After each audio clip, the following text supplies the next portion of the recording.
Hello guys, welcome back again dito sa aking YouTube channel. So, ngayon guys, ayan, mag-share ako sa inyo dito sa aking ginagawa ngayon. So, ngayon guys, ay nagre-repack ako ng mantika. So, meron tayong 4 na kilo. Ayan, so ito, 2 na lang ang natira.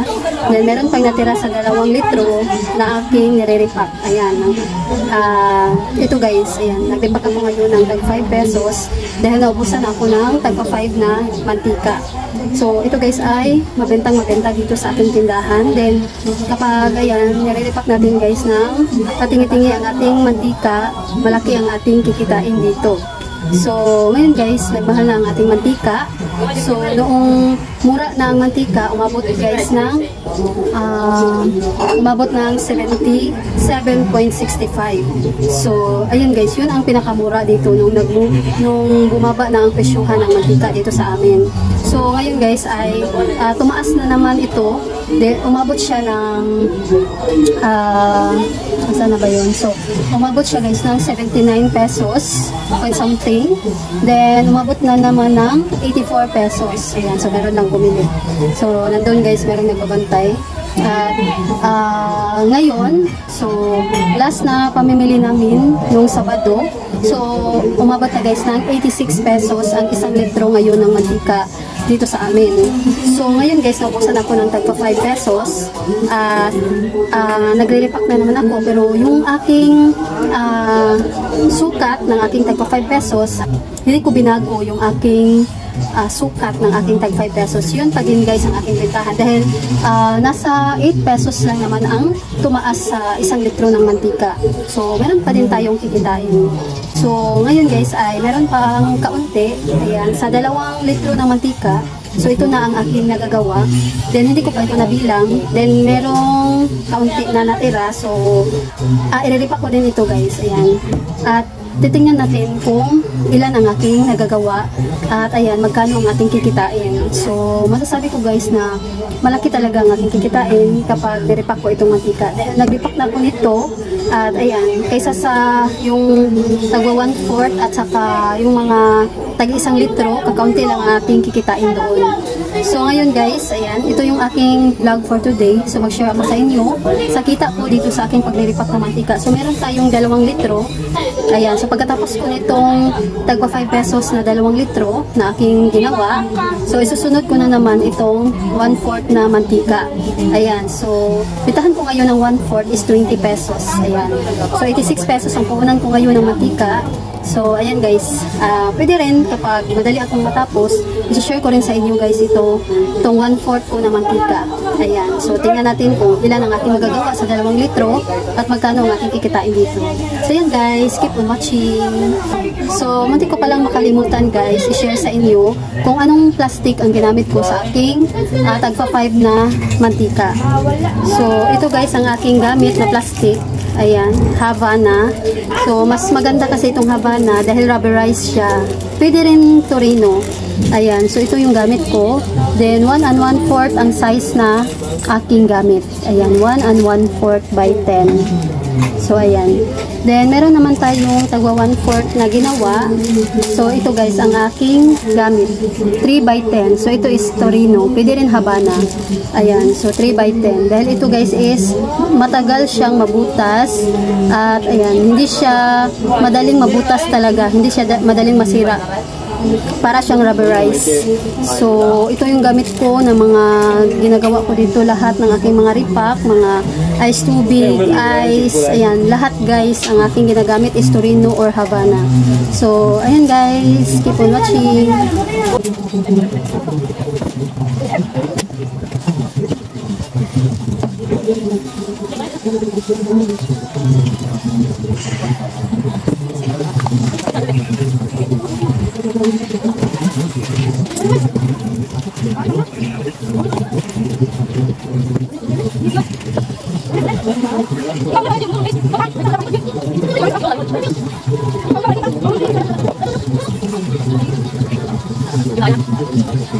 So, ayan guys, tapos ko nang repakin itong aking tagpa 5 pesos na mantika. So, 2 litro ang aking naubos dito. So, meron pang kaunti na natira. So, hindi na ito aabot ng 5 pesos. So, sa susunod ko na gamit ito guys. Ayan. So, gagawa na naman ako ng 1/4. Ayan, ito. Ayan. So, ayan guys, magsimula na tayo. Meron pala akong i-share sa inyo guys. Malapit ko nang makalimutan ito. Kung anong gamit ko. So, ayan guys, ito ang gamit ko. So, meron itong nakalagay na 10 ml, 20 ml, merong 30 ml, 40 ml to 60 ml. So, ang sukat ko nito is nasa 45 ml. Ayan, yung aking 5 pesos is nasa 45 ml. Noon, nung mura pa ang mantika, so 50 ml guys. So, bawat piso ng mantika, nasa 10 ml ang ating sukat. Pero ngayon guys is nasa mataas na yung presyuhan ng mantika, kaya 45 ml ang aking sukat. So ayan guys, 45 ml ang sukat ko. So times 2 lang ang aking 10 pesos dito. So proceed na tayo guys sa ating 1/4. So ito guys ang gamit ko sa aking 1/4. Ayan. So dito guys, ayan. Meron tayong makikitang linya dito. So, dapat merong extra. Ayan, dito. Ayan, parang dito. Ayan, ito yung 1/4 na aking sukat. So, ayan guys. Hello, go girl.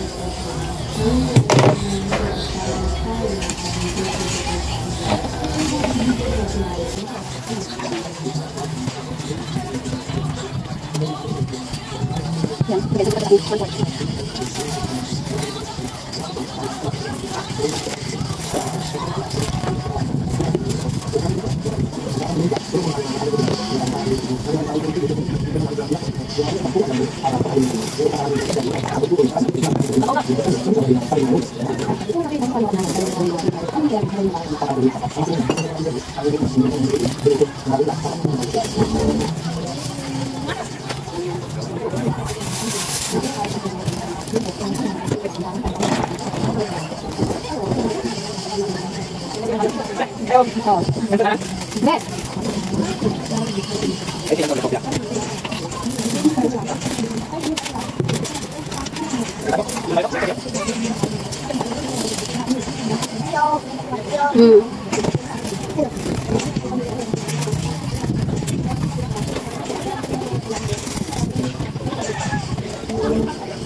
So, ayan guys, tapos ko nang ripakin itong 4 na litro ng mantika. So, ito guys ang natira. So, meron pa tayong naidagdag. Ayan, meron sobra.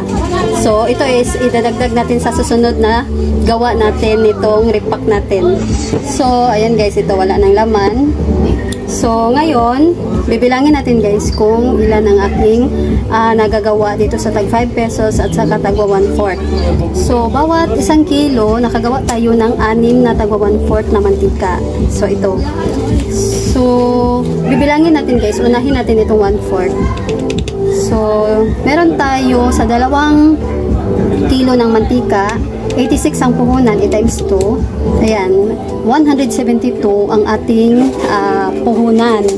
Ayan, sa 2 litro ng mantika. So, nakagawa tayo guys ng 12 pieces na tagwa 1/4. Ita-times natin sa 20 pesos. So, kikita tayo dito guys ng 240 pesos. So, i-less natin guys ito sa ating puhunan na 172. So, meron tayong kita sa 2 litro ng mantika na 68 pesos. So, ibig sabihin, i-divide natin sa 2. So, bawat litro ng mantika, meron tayong 34 pesos na kita dito sa ating 1/4 na mantika. So, ayan guys. So, dito naman tayo sa ating tagpa 5 pesos. So, bibilangin natin guys dahil hindi ko pa ito nabilang. So, 5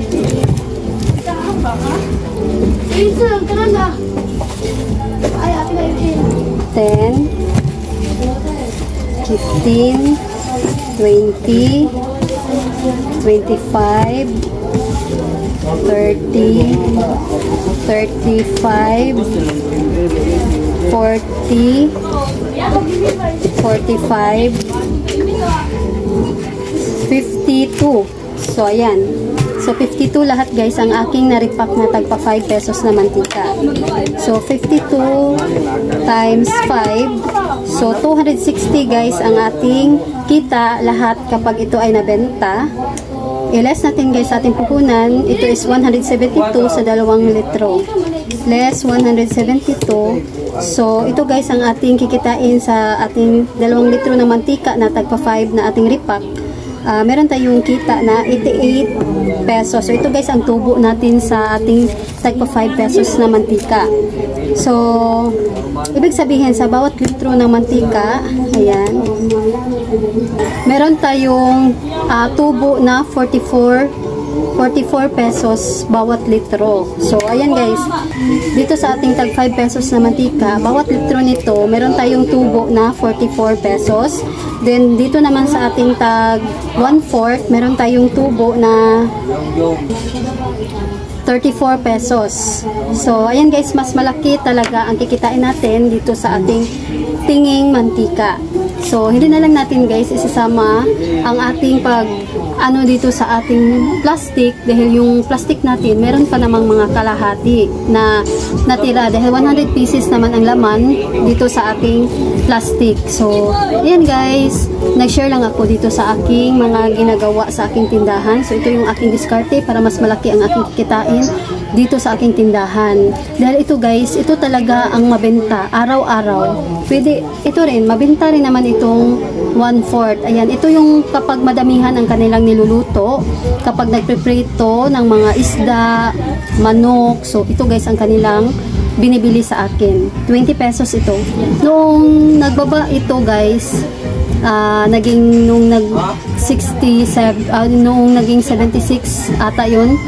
So, ang bitahan ko nito is 18 pesos. So, ngayon guys, nagmahal na naman ang ating mantika. So, binalik ko na siya sa 20 pesos. Then, ito namang tagpa 5 pesos sa mantika. So, dito sa amin, bawat bili nila ng tuyo na tag 10 pesos, itlog, bibili sila ng itlog na 3, 4, so ayan. So, sakto na guys itong 5 pesos sa kanilang pagluluto ng itlog. So, kapag sila ay nagluto ng mga beef loaf, bibili sila ng corn beef. So, ito na lang ang kanilang binibili. Bibili lang sila ng tag 10 pesos kapag medyo kulang itong tag 5 pesos para sa kanila. So, ayan guys, nag-share ako sa inyo dito sa aking diskarte. Ayan, diskarte ko sa aking tindahan para kikita tayo ng malaki. Ayan, para mas, ayan, meron tayong kikitain sa ating tindahan at lalago ang ating tindahan. So, ayan guys, sana ay nagustuhan ninyo itong aking video for today. So, ngayon guys is araw ng Lunes. So, marami ang mga naglalaro dito sa aming labas ng aming tindahan. Marami ang nagwa-wifi. So, dito sa amin, wala akong piso net. So, kinuha ko na yun guys dahil palagi siyang nasisira. Kaya, hindi ko na siya, ginagamit. Kaya, ngayon, ang ginagawa ko dito, magbabayad na lang sila araw-araw ng 5 pesos. So, buong araw na yun guys, pati sa gabi. At ayan, ang gusto ko lang naman sa aking wifi na makagamit ako, din malibre na rin ako. At kapag, kakaunti na lang ang aking mababayaran. So, 1.5 ang aking monthly sa aking internet. Kaya, ayan, nagbabayad sila ng 5 pesos a day. So, ngayon guys is walang pasok. So, ayan, nandito sila. Kaya, ayan, pasensya na kayo kung may ingay kayong maririnig. So, naglalaro kasi sila guys. So, ayan guys, ito lang yung share ko sa inyo. Dahil, ayan, napakainit ng panahon. Walang ulap na, ayan. Talaga, ayan, mainit na mainit ang panahon ngayon. Ngayon is April 8, ayan. So, guys, sa labas. Pero, ayan, maganda ang panahon dahil walang ulan, walang mga so normal lang, pero mainit lang talaga. Kaya hindi tayo maglalabas sa labas. Ayan, magdadala ng payong para ayan, inom tayo lagi ng tubig para hindi tayo guys, sa init. So, ayun guys, sana ay nagustuhan ninyo itong aking video for today. So, medyo hindi tayo nakapag-upload ng